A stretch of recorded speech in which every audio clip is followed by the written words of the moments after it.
একটি জাতি, একটি সভ্যতা বিনির্মাণে যারা অসাধারণ ভূমিকা রেখে থাকেন, কবি, সাংবাদিক, সাহিত্যিক, লেখক, শিল্পী, বাংলাদেশের এই সম্পদকে কারা স্বাধীনতার অর্থাৎ বিজয়ের প্রাক্কালে হত্যা করেছিল, পরিকল্পিত বেছে বেছে নৃশংসভাবে খুন করেছিল। 54 বছর পেরিয়ে গেলেও বুদ্ধিজীবী হত্যার এই রহস্য আজও উন্মোচিত হয়নি। ঢালাও ভাবে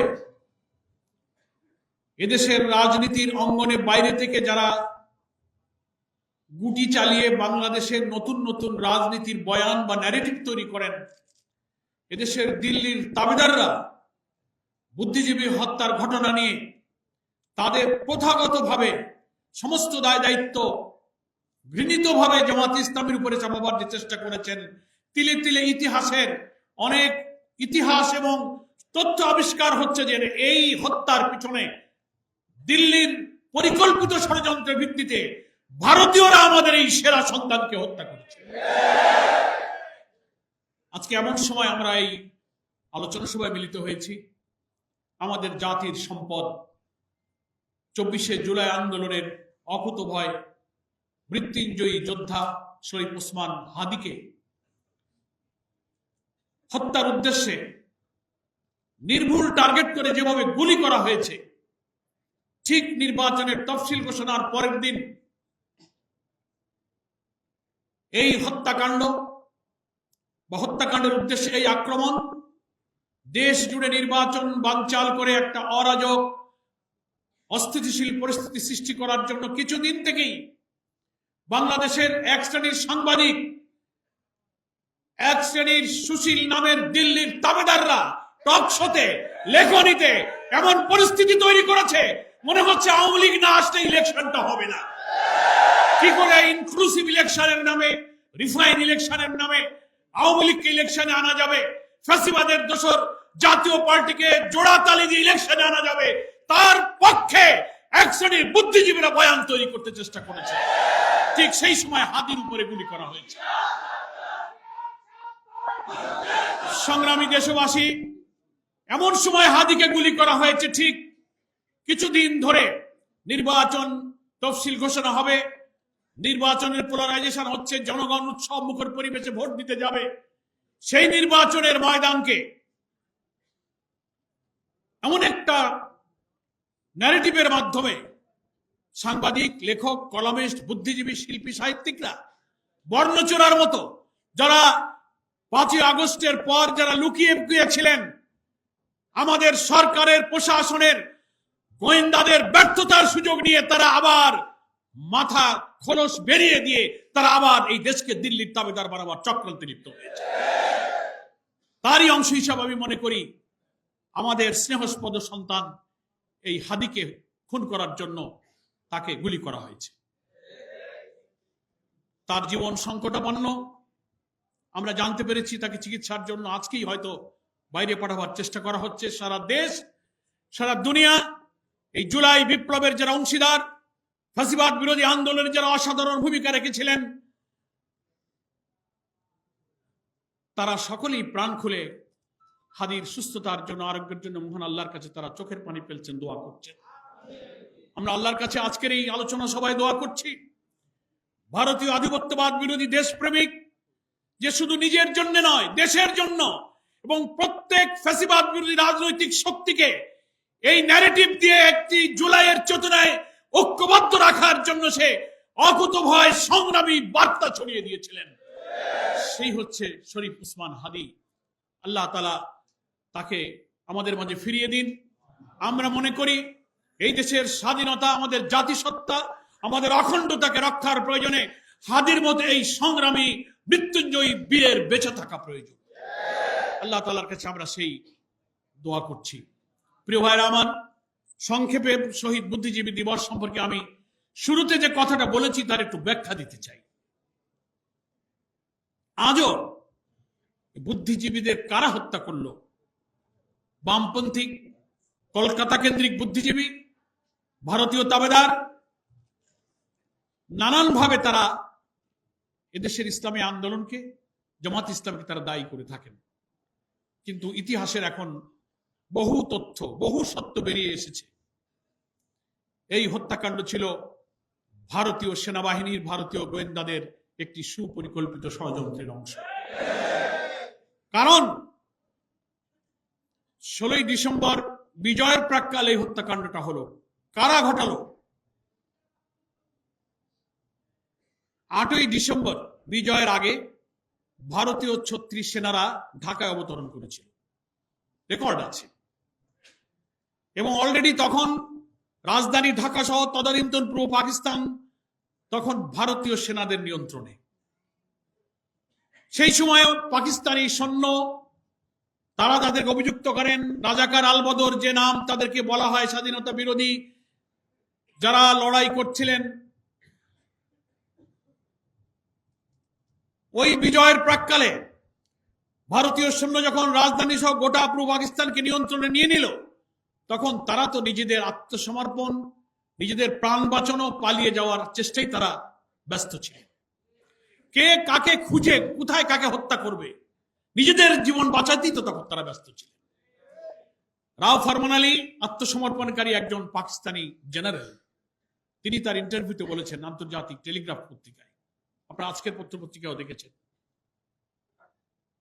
তিনি বলেছেন। তারপরে ভারতীয় লেখকরা বলেছেন ভারতীয় সৈন্যরা যখন এই ঢাকা সহ পূর্ব পাকিস্তান তাদের নিয়ন্ত্রণে নিয়ে নিল, পাকিস্তানি সেনাবাহিনী 14ই ডিসেম্বরই আত্মসমর্পণ করতে চেয়েছিল, কিন্তু ভারতীয় সেনাবাহিনী জগজিৎ সিং অরোরা আর আত্মসমর্পণ করেছিল জেনারেল নিয়াজি। তাদের মধ্যে ডায়ালগ চলছিল আত্মসমর্পণের দিনক্ষণ ঠিক করার জন্য। ভারতীয় সেনা প্রধানদের সেনাবাহিনীর ইচ্ছায় আরো 2 দিন 14 থেকে 16 আত্মসমর্পণের দিনকে শিফট করে 16 তারিখে আত্মসমর্পণের দিন ধার্য করা হয়। এবং 14ই ডিসেম্বরে খুঁজে খুঁজে বিশ্ববিদ্যালয়ের শিক্ষক, প্রথিতযশা সাংবাদিক, শিল্পী, লেখক, শিক্ষকদেরকে বেছে বেছে যারা বেঁচে থাকলে এই বাংলাদেশকে গড়ে তোলার জন্য সদ্য স্বাধীন বাংলাদেশে অসাধারণ মেধায়, চরিত্র, মনন দিয়ে তারা ভূমিকা রাখতে পারত, তাদেরকে তারা বেছে বেছে হত্যা করেছিল। প্রশ্ন আসে, কেন তারা হত্যা করলো? একটি জাতির বিজয়ের পর ধ্বংসপ্রাপ্ত যুদ্ধোত্তর বাংলাদেশকে গড়ার জন্য যে মেধার প্রয়োজন, যে চিন্তার প্রয়োজন, যে ক্রিয়েটিভিটির প্রয়োজন, যে ইনোভেশনের প্রয়োজন, এই জাতির শ্রেষ্ঠ সন্তান বুদ্ধিজীবীদের কাছেই তা ছিল। ভারত মনে করেছিল স্বাধীনতা যুদ্ধে যেমন ভারত এই দেশকে ভালোবেসে দেশের কল্যাণে, জনগণের কল্যাণে আমাদের দেশকে তারা স্বাধীনতা যুদ্ধে সাহায্য করেনি। তারা সাহায্য করেছিল পাকিস্তানি সৈন্যের কাছে 1965 সালে তারা যে নির্মমভাবে পরাজয় বরণ করেছিল, তদানীন্তন পূর্ব পাকিস্তানি শাসকদের অত্যাচার, শোষণ, বঞ্চনার সুযোগে এই দেশে যে ক্ষোভ, যে আউটবাস, যে গণবিস্ফোরণ তৈরি হয়েছিল, সেই সুযোগকে কাজে লাগিয়ে তদানীন্তন ভারতীয় বাহিনী 65 সালে পাকিস্তানের পরাজয়ের প্রতিশোধ দেওয়ার জন্য তারা এই স্বাধীনতার যুদ্ধে এগিয়ে এসেছিল। তারা মনে করেছিল দেশ যদি স্বাধীন হয়েও যায় তাহলে এই বাংলাদেশ যেন চিরদিন আমাদের অনুগত এবং আধিপত্যে তারা থাকে। নামে একটা দেশ হবে বাংলাদেশ, চারিদিকের সীমানা হবে 47-এর সেই সীমানা, আমাদের লাল সবুজ পতাকা, আমাদের জাতীয় সঙ্গীত। দেখতে মনে হবে দেশটা স্বাধীন, কিন্তু তার অর্থনীতি, তার রাজনীতি, তার কূটনীতি, তার বৈদেশিক নীতি, তার ফরেন পলিসি সবকিছুই দিল্লি থেকে কন্ট্রোল করা হবে। আগের যুগে সাম্রাজ্যবাদী আধিপত্যবাদীদের একটা চরিত্র ছিল, সৈন্য সামন্ত লর্ড বহর নিয়ে যুদ্ধ করে করে তারা ভূখণ্ড দখল করত। আধুনিক যুগে এই আধিপত্যবাদ এবং সাম্রাজ্যবাদীর সংজ্ঞা এবং ব্যাখ্যা কিন্তু পরিবর্তন হয়ে গেছে। তারা দেশ আর ভূখণ্ড দখল করবে না, ভূখণ্ড আপনার হাতে থাকবে, কিন্তু আপনার অর্থনীতি, শাসন, রাজনীতি সবকিছু আধিপত্য শক্তি ওখানে বসে নিয়ন্ত্রণ করবে। এদেশের পলিটিক্সে কারা ক্ষমতায় যাবে, কারা ক্ষমতায় নামবে, অর্থনীতিতে কি হবে, রাজনীতি কি হবে, ফরেন পলিসি কি হবে, ওরা ঠিক করে দেবে। এটা হচ্ছে সাম্রাজ্যবাদের আধুনিক রূপ। সেইভাবেই তারা চেয়েছিল দেশটা নামে স্বাধীন হোক, কিন্তু সভ্যতায়, চিন্তায়, মেধায়, মননে তারা স্বাধীন থাকবে না। তারা আমার ভারতীয় দিল্লির আধিপত্যবাদের সেবাদাস হয়ে চিরদিন তারা বেঁচে থাকবে। সেই জন্য এই দেশের শ্রেষ্ঠ সন্তানদেরকে তারা হত্যা করেছে। আর কথাটা কি আমি বুঝাতে পেরেছি আপনাদের? আমি আরো দৃঢ়তার সাথে চ্যালেঞ্জ করে বলতে চাই, এই সত্যের প্রমাণ পাওয়া যেত। 16ই ডিসেম্বর তো বিজয় হলো, জানুয়ারি মাসের 30 তারিখে, 72 সালের জানুয়ারি মাসের 30 তারিখে একজন বুদ্ধিজীবী শহীদুল্লাহ কায়সার, তার ভাই হচ্ছে জহির রায়হান, সে একজন শিল্পী ছিল, অভিনেতা ছিল, চিত্র নির্মাতা ছিল। তার বড় ভাই শহীদুল্লাহ কায়সারও কিন্তু নিখোঁজ হয়ে গিয়েছিল এবং শহীদ বুদ্ধিজীবীদের তালিকায় তিনিও ছিলেন। তিনি ফোন পেলেন, খবর পেলেন 30শে জানুয়ারি 72 সালে। তিনি ছুটে গেলেন। তার পরিবারের লোকেরাই বলছেন যে সে টেলিফোন পেয়ে ছুটে গেল মিরপুরে, শহীদুল্লাহ কায়সার কোথায় পাওয়া যায়, বুদ্ধিজীবীদের কোনো খবর পাওয়া যায় কিনা। এর আগে শহীদুল্লাহ কায়সার, জহির রায়হান 14ই ডিসেম্বরের বুদ্ধিজীবী কিভাবে হত্যা হলো তার তদন্ত, তার তথ্য উপাত্ত ছবি নিয়ে একটা ডকুমেন্টারি নির্মাণ করার জন্য তারা কাজে নেমেছিলেন। তাদের কাছে তথ্য উপাত্ত তদন্তের অনেক প্রতিবেদন তাদের হাতে ছিল। তিনি ছুটে গেলেন। তারপরে জহির রায়হানও কিন্তু নিখোঁজ হয়ে গেলেন, আর জহির রায়হানকে পাওয়া গেল না। তার বন্ধু ছিল তদানীন্তন রাষ্ট্রপতি আবু সাইদ চৌধুরীর বঙ্গভবনে রাষ্ট্রপতির স্টাফ অফিসার ছিল মোহাম্মদ সেলিম। তিনিও এই তদন্ত কাজে, ডকুমেন্টারি এবং চিত্র নির্মাতার কাজে জহির রায়হানের সহযোগী ছিলেন। একই সময় দুই বন্ধু কিন্তু তারা চলে গিয়েছেন। আজকের পত্রিকায় সেই ইতিহাসের লেখনীয় আসছে। লেখকরা এটা বলে না জহির রায়হান নিখোঁজ হয়েছে, তা বলে না, কিন্তু সেলিমও যে সেদিন নিখোঁজ হয়েছে সে কথা কিন্তু এখন আর কেউ বলে না। কারণ ওই সেলিমের কাছেও বুদ্ধিজীবী হত্যার তদন্তের অনেক তথ্য উপাত্ত ছবি তার কাছেও ছিল, জহির রায়হানের কাছেও ছিল। এদেরকে যদি জীবিত পাওয়া যেত তাহলে ভারতীয় সেনারা যে সেদিন বুদ্ধিজীবী বেছে বেছে কিভাবে হত্যা করেছিল তার প্রামাণ্য অনেক ছবি, চিত্র, প্রমাণ এই জাতি কিন্তু জানতে পারত। সেজন্য এটাই আশঙ্কা করা হয়েছে যে জহির রায়হানকেও 14 ডিসেম্বর তো আগে চলে গেল, জানুয়ারির 30 তারিখে 1.5 মাস পর জহির রায়হান আবার নিখোঁজ হয়ে গেল। কেন সেলিম কেন নিখোঁজ হলো? অর্থাৎ এই কারণে নিখোঁজ হলো যে ওরা বেঁচে থাকলে বুদ্ধিজীবী হত্যায় ভারতীয় আধিপত্য, দিল্লির তাবেদারদের ষড়যন্ত্রের দলিল বাঙালি জানতে পারত, এদের জানতে পারত। সেই জন্য তাদেরকেও শেষ করে দেওয়া হচ্ছে। আজ অবধি সেই বঙ্গভবনে সেলিমের যিনি সেখানে বসবাস করতেন, বুদ্ধিজীবী হত্যার তদন্তর সংশ্লিষ্ট প্রতিবেদন, কাজ, কর্ম, চিত্র নির্মাতাদের যেসব ডকুমেন্ট যা কিছু সব তার স্ত্রী এবং তার মা তন্ন করে খুঁজেছে, সেখানেও পাওয়া যায়নি। জহির রায়হান শহীদুল্লাহ কায়সারের বাড়ি, শহীদুল্লাহ কায়সারের স্ত্রী ছিল পান্না কায়সার, যার মেয়ে শমী কায়সার সবাইকে চেনেন, তারাও কিন্তু তাদের বাসা বাড়িতে এই চিত্রের নির্মাণের তথ্য উপাত্তর কোনো ডকুমেন্টস তারা হাজির করতে পারেনি।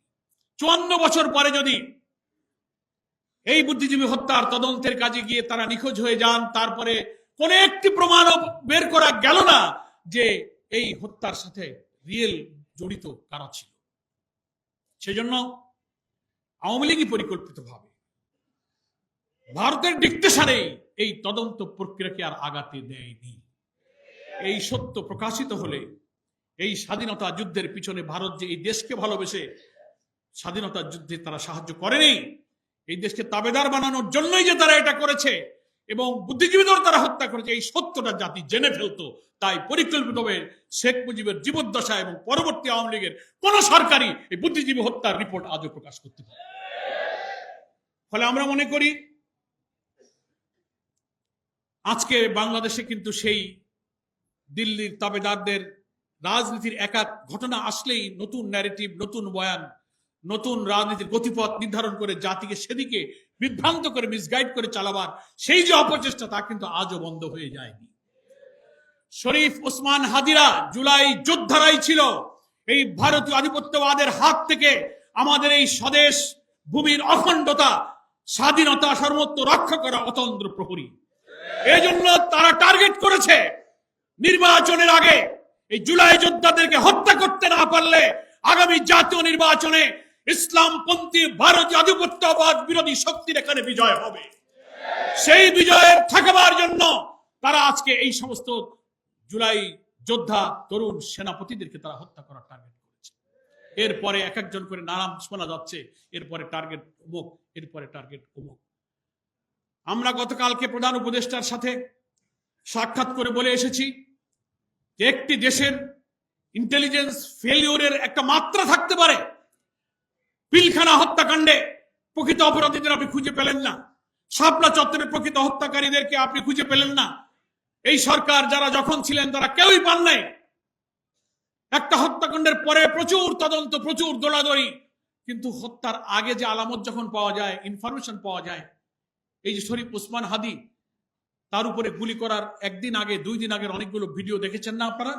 সে তার জীবনের উপরে হুমকি, নিরাপত্তাহীনতার কথা দিয়ে প্রকাশ্যে খোলামেলা কথা বলেছে যে আমাকে গুলি করা হতে পারে, আমি মরে যেতে পারি,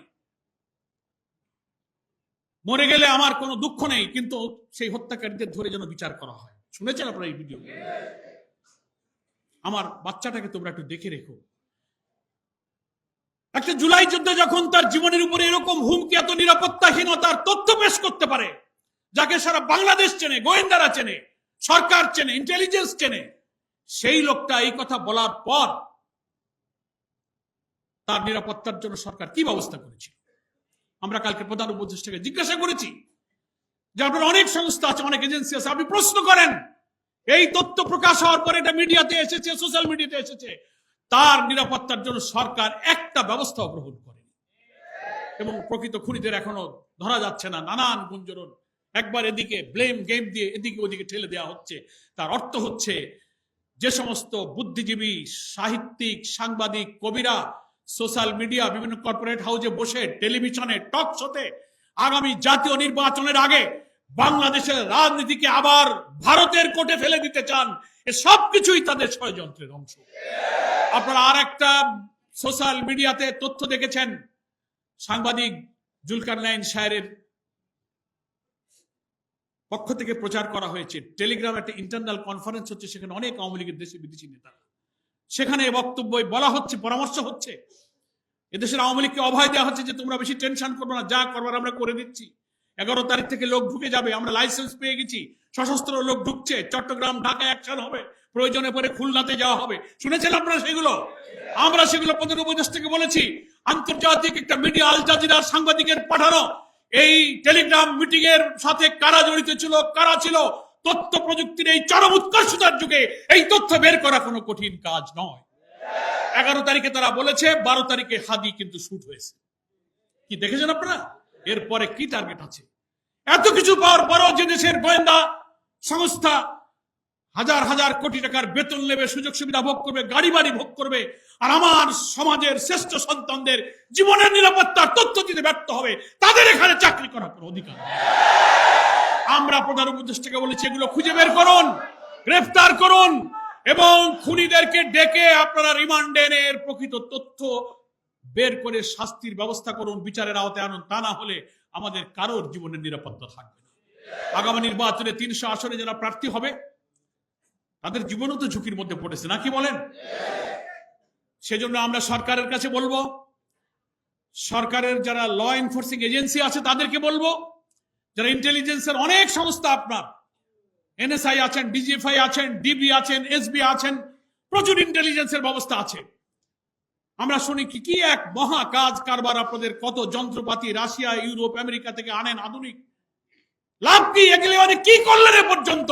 আপনি দেখান স্বাধীনতার 54 বছরে আপনারা কোন সরকারি তার এই গোয়েন্দা কার্যক্রম, অত্যাধুনিক ইনস্ট্রুমেন্ট, হাতিয়ার, ইকুইপমেন্ট, লজিস্টিক সাপোর্ট ব্যবহার করে জাতির নিরাপত্তা একটা দায়িত্ব আপনারা পালন করতে পারেন? কি করতে পেরেছেন? আওয়ামী 16-17 বছরে খুনি হাসিনা, ফ্যাসিস্ট হাসিনা, এইসব গোয়েন্দাবাদীর হাজার হাজার কোটি টাকা নাজান প্রজেক্ট এনে ইসলামপন্থী আলেম ওলামা, পীর, মাশায়েখ, দিনদার, স্কলার, ইয়াং তরুণ ছেলেদেরকে ধরে নিয়ে জঙ্গি বানিয়ে তাদেরকে আটকে রেখে তাদেরকে আপনারা হত্যা করেছেন। মিথ্যা ভুয়া গোয়েন্দা প্রতিবেদন দিয়ে নিরীহ নিরপরাধ ছেলেদেরকে জঙ্গি সাজিয়ে তাদেরকে ক্রস ফায়ারে দিয়েছেন। এই গোয়েন্দা, এই প্রশাসন আমরা চাই না। সংগ্রামী ভাইরা আমার, আমি আপনাদের কাছে এই কথাটা বলে শেষ করতে চাই যে আজকে সময় এসেছে আমাদের এই হাদিদের জীবনের নিরাপত্তা সংরক্ষণ, আমাদের স্বাধীনতা সার্বভৌমত্বের সংরক্ষণ এবং ভারতের জনগণের প্রতি আমাদের কোনো আক্রোশ নেই।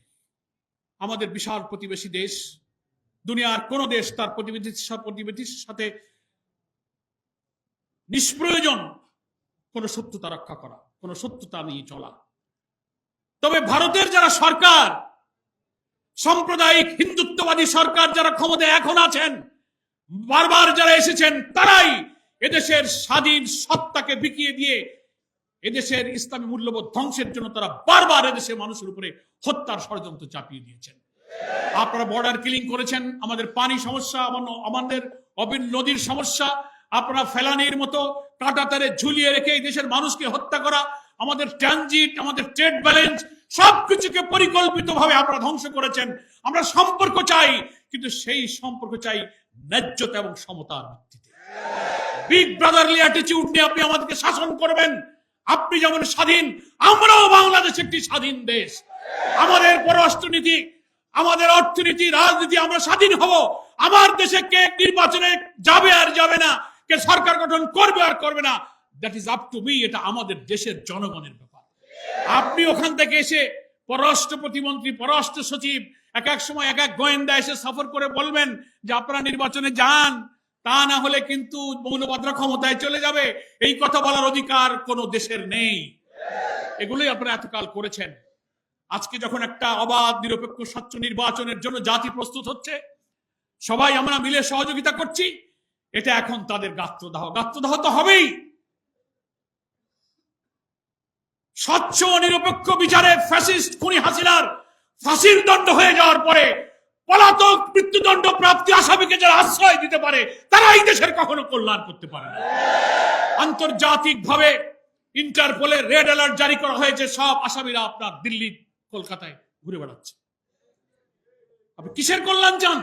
আপনি যদি কোনো আন্তর্জাতিক কোনো কনভেনশন, জেনেভা কনভেনশন, আন্তর্জাতিক আইন, সবকিছু জাতিসংঘের সনদের প্রতি শ্রদ্ধা থাকে, এই দেশের সহস্রাধিক মানুষকে যারা হত্যা করেছে, 40,000 লোককে যারা ক্ষতবিক্ষত করেছে, সেই চিহ্নিত প্রমাণিত আদালতের সেই অপরাধী ফাঁসির আসামিকে আপনি জাতির সামনে সোপর্দ করেন, আইনে সোপর্দ করে প্রমাণ করেন যে আপনি আন্তর্জাতিক আইন মানেন। ন্যায্যতার ভিত্তিতে আমরা আমাদের সব প্রতিবেশীর সাথে সম্পর্ক রাখবো। কিন্তু আপনি যা করছেন, সারা দুনিয়ার কোন আন্তর্জাতিক সংস্থা এবং কোন দেশ, কোন বিবেকবান জাতি এই সম্পর্ককে কখনো ন্যায্য এবং সমতার সম্পর্ক মনে করে না। এ সম্পর্ক হচ্ছে আপনি একটি জাতিকে, একটি স্বাধীন দেশকে পদানত করে গোলামীর জাতিতে আপনি বসবাস করিয়ে আপনি আমাদেরকে শাসন করবেন, আমরা আপনার সেবাদাস হব ইনশাআল্লাহ। সকল পরাশক্তির রক্তচক্ষুকে এড়িয়ে যখন ফ্যাসিস্টকে আমরা পালিয়ে যেতে বাধ্য করেছি, দুনিয়ার কোন শক্তি তাকে রাখতে পারেনি। আগামী দিনের নতুন বাংলাদেশ গড়ার এই স্বপ্ন কেউ ইনশাআল্লাহ ব্যক্ত করতে পারবে না। বাংলাদেশের 18 কোটি মানুষ একটি অবাধ, সুষ্ঠু, নিরপেক্ষ নির্বাচনের মধ্য দিয়ে বাংলাদেশ জামাত ইসলামীর সংগ্রামী আমির ডাক্তার শফিকুর রহমান জাতিসত্তা রক্ষায়, নতুন দেশ নির্মাণে যে জাতীয় ঐক্যের ডাক দিয়েছেন, সেই ডাকে জাতি আজ ঐক্যবদ্ধ হয়েছে। গ্রামে গ্রামে নতুন বাংলাদেশ গড়ার জন্য জোয়ার তৈরি হয়েছে। সেই জোয়ারে সামিল হওয়ার জন্য আমি বাংলাদেশের মানুষের প্রতি আহ্বান জানাই। আমাদের প্রিয় সন্তান তুল্য শরীফ ওসমান হাদির খুনিদেরকে অবিলম্বে খুঁজে বের করে আইনের আওতায় আনতে হবে, তার সুচিকিৎসা করতে হবে। আর যেন একটি প্রাণ না যায়, আর যেন কোন জুলাই যোদ্ধা, দেশপ্রেমিক, আধিপত্যবাদ বিরোধী সৈনিকের উপরে আক্রমণ না হয়, এ ব্যাপারে আমাদের সরকারকে কঠোর নজরদারি করতে হবে। তা না হলে এই জাতি, যে শেখ হাসিনাকে মনে করেছিল মানুষ একে কেউ সরাতে পারবে না, লৌহ মানবী, কোন লৌহ মানবীতে কাজ হয় নাই, দুপুরের খাবার রেখেই পালাইতে হয়েছে। তো আপনার সেই তুলনায় কিচ্ছু না। এই জাতির যদি অস্তিত্ব না থাকে, এই জাতি কারো অস্তিত্ব বরদাস্ত করবে। সকলকে ধন্যবাদ জানিয়ে, শহীদ বুদ্ধিজীবী যারা দেশের জন্য জীবন দিয়েছিলেন, তাদের প্রকৃত হত্যাকারীদের খুঁজে বের করা, শরীফ ওসমান হাদির উপরে হামলাকারীদের খুঁজে বের করে আসুন নতুন বাংলাদেশ বিনির্মাণে আমরা অন্তত কমন ইস্যুতে জাতীয় ঐক্য তৈরি করে জুলাইয়ের চেতনাটা আমরা ধরে রাখি। আমরা দুর্নীতিমুক্ত সমাজ চাই, সোশ্যাল জাস্টিস চাই, একটি নৈতিকতার ভিত্তিতে কারিগরি উৎপাদনমুখী শিক্ষা চাই, তরুণ যুবকদের শিক্ষা, কর্মসংস্থান, ব্যবসা বাণিজ্যের কনজিনিয়াল অ্যাটমসফিয়ার হয় এমন একটা দেশ আমরা চাই। সেই প্রশ্নে আমাদের কোনো বিভেদ নেই, সেখানে আমরা সবাই ঐক্যবদ্ধ আছি। এই জাতীয় ঐক্য গড়ে তুলে আমরা আগামী নির্বাচনে বাংলাদেশের একটি কাঙ্ক্ষিত স্বপ্ন আমরা পূরণ করব। আল্লাহ তাআলা আমাদেরকে সেই তৌফিক দান করুন। আমিন। ওমা তৌফিক ইল্লা বিল্লাহ। আসসালামু আলাইকুম ওয়া রাহমাতুল্লাহি ওয়া বারাকাতুহু।